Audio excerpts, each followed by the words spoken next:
Minggu ini saya menerima ada barangkali 10 kali posting yang sama di WA. Semua grup mengirim suatu post yang buat saya mengusik hati, menjengkelkan, membuat gondok. Karena itu dibuat oleh orang yang sama sekali tidak tahu tentang fisika, sama sekali tidak tahu tentang kedokteran, tetapi dipercaya oleh orang-orang. Posting tentang CO2, karbon dioksida. Saya bacakan ya. Info penting untuk disimak. Penggunaan masker untuk waktu lama dapat mengakibatkan hipoksia. Hipoksia itu kekurangan oksigen.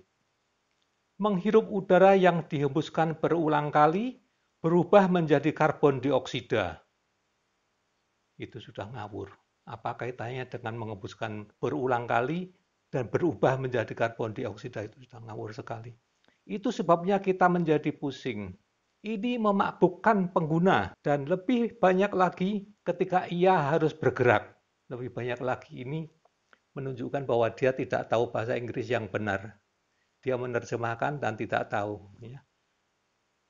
Ini menyebabkan ketidaknyamanan, kehilangan refleks, dan pikiran sadar. Ini menghasilkan kelelahan yang luar biasa. Selain itu, kekurangan oksigen menyebabkan pemecahan glukosa dan kenaikan asam laktat yang terancam punah. Apa ini artinya? Itu jelas sekali ditulis atau diterjemahkan oleh orang yang sama sekali tidak tahu kedokteran. Tetapi itu dipercaya, itu yang sangat mengusik hati saya ya. Ini poster lain tentang keracunan karbon dioksida akibat memakai masker katanya. Mari kita sekarang pelajari masalah ini, masalah karbon dioksida dengan teliti. Begini, kalau orang memakai masker, nih masker, ya, maka berapa banyak sisa karbon dioksida yang ada di antara masker dan hidung kita? Coba perhatikan di sini. Di sini sudah tidak ada udara. Di sini tidak ada udara sisa. Yang ada udara sisa hanya di sekitar hidung di sini. Perhatikan di sini.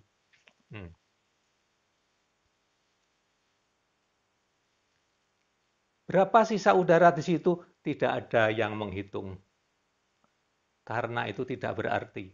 Saya perkirakan setelah dipres di sini ya, setelah diregangkan dengan ketat maskernya, maka sisa udara di sini tidak lebih dari 3 sampai 5 cc.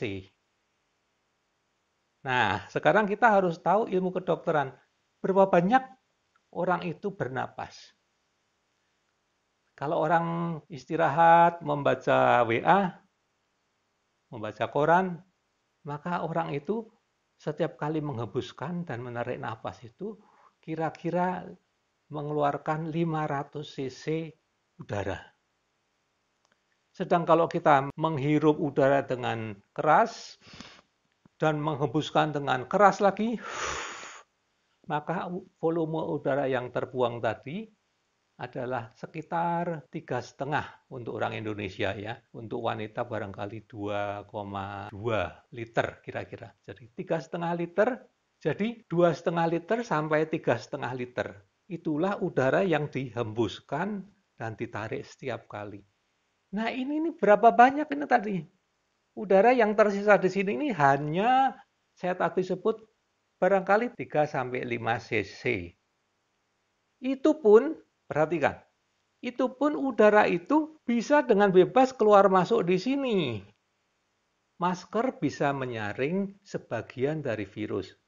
Dulu disebut tidak bisa ya, belakangan disebut ya bisalah sedikitnya. Tetapi karbon dioksida itu jauh lebih kecil dari virus. Itu gas yang kecil sekali. Dia dengan mudah dia akan menembus di sini. Jadi tidak ada masalah dengan sisa udara di sini itu tidak ada masalah. Nomor satu itu ya. Jadi bagaimana kalau dikatakan bahwa memakai masker bisa menambah karbon dioksida di dalam darah? Itu bisa karena kita kurang cepat. Bernapasnya itu kurang cepat. Bukan karena menghirup kembali karbon dioksida yang tersisa di sini. Dalam prakteknya, seorang dokter itu, dokter bedah, kalau melakukan pembedahan itu seringkali memakai masker ini selama 4 jam dan tidak apa-apa. Ya.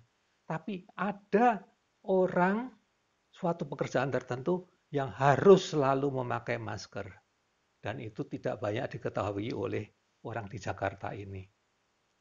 Kalau Anda ke Batam, ke Karimun, maka di sepanjang pantai di sana itu ada industri berat, industri kapal, industri perminyakan, offshore. Saya pernah kerja di sana, jadi saya tahu.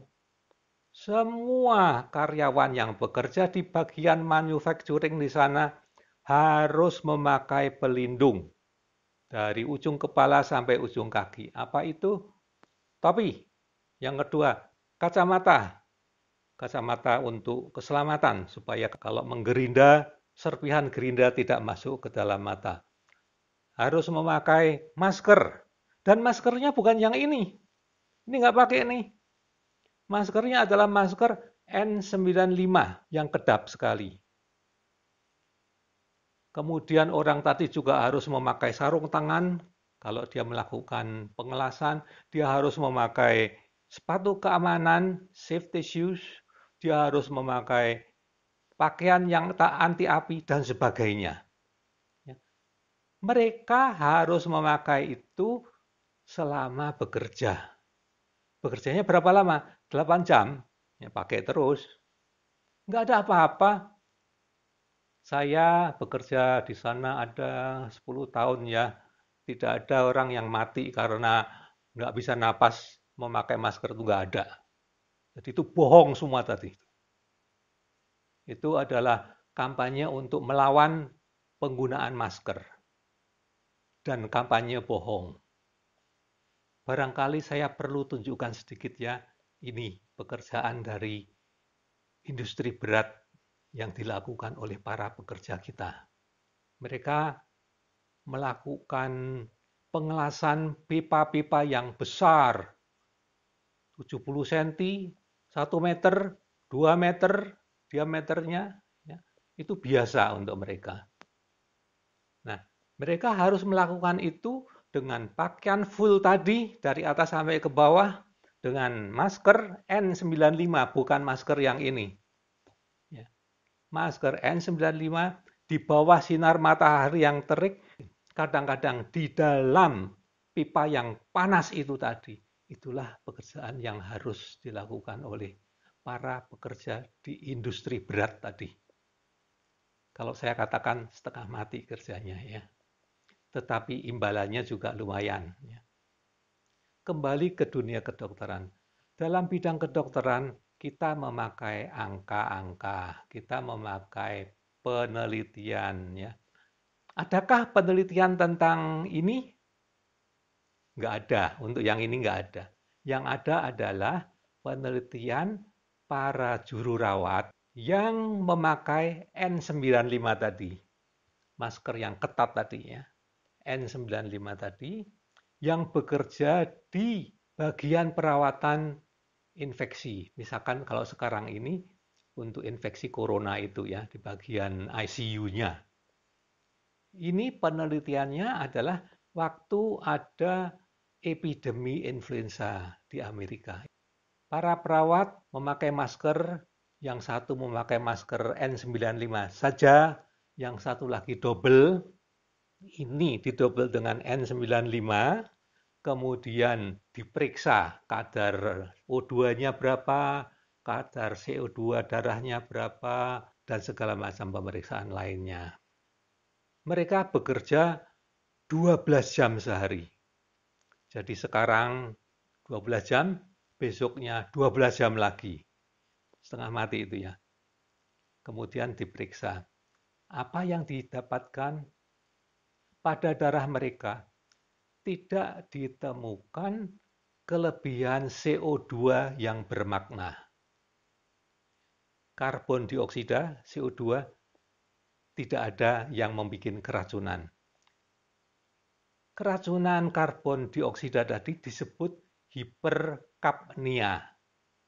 Dan standarnya adalah angkanya harus 45. Kalau di bawah 45 itu bukan keracunan CO2. Jadi begini, cara pikir dokter itu pakai angka. Misalkan gula darah. Kalau seseorang itu diperiksa gula darahnya berkali-kali dan selalu di bawah 100, misalkan 95, pagi hari diperiksa 95, besok diperiksa 96, besok lagi diperiksa 97, tidak pernah lebih dari 100, itu bukan diabetes. Meskipun kamu barangkali mengeluh, kepala saya pusing, saya kok mau pingsan, ya mungkin saja itu. Tapi itu bukan diabetes. Kamu nggak bisa bilang, saya pusing karena diabetes. Demikian juga halnya dengan suster-suster tadi ya, para perawat tadi. Mereka ada mengeluh, saya capek sekali, lelah sekali. Saya kepalanya enteng, menjadi enteng, ya. Kepalanya saya sakit. Keluhannya itu ada. Jadi setelah bekerja 12 jam, mereka mengeluh demikian. Kepala saya sakit. Ya, itu ada, itu betul. Tetapi itu bukan karena CO2. Tanpa masker pun kalau kita bekerja 12 jam sehari juga keringan kalau saya ya. Lemes. Jadi penelitian tadi menunjukkan bahwa tidak ada efek karbon dioksida terhadap tubuh manusia, meskipun ada keluhan-keluhan. Jadi kalau disimpulkan, sekali lagi, pemakaian masker tidak menyebabkan keracunan. Ya. Itu pakai masker N95 yang ketat. Apalagi kalau memakai masker yang ini tidak ketat. Ya. Jangan percaya pada hoax-hoax yang dikirim bolak-balik di berbagai grup tadi. Itu hoax murni yang dibikin oleh orang yang tidak tahu fisika, orang yang tidak tahu kedokteran. Jangan percaya itu. Sekian penjelasan saya hari ini, semoga ini bermanfaat dan Anda tetap memakai masker kalau keluar rumah. Ya. Tetap memakai masker ini. Juga saya tambahkan lagi metode saya, Dr. N, metode Dr. N.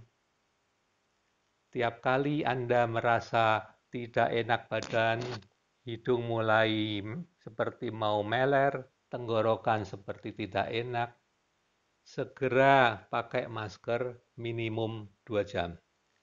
Semoga Anda terbantu oleh metode itu. Sekian dan terima kasih.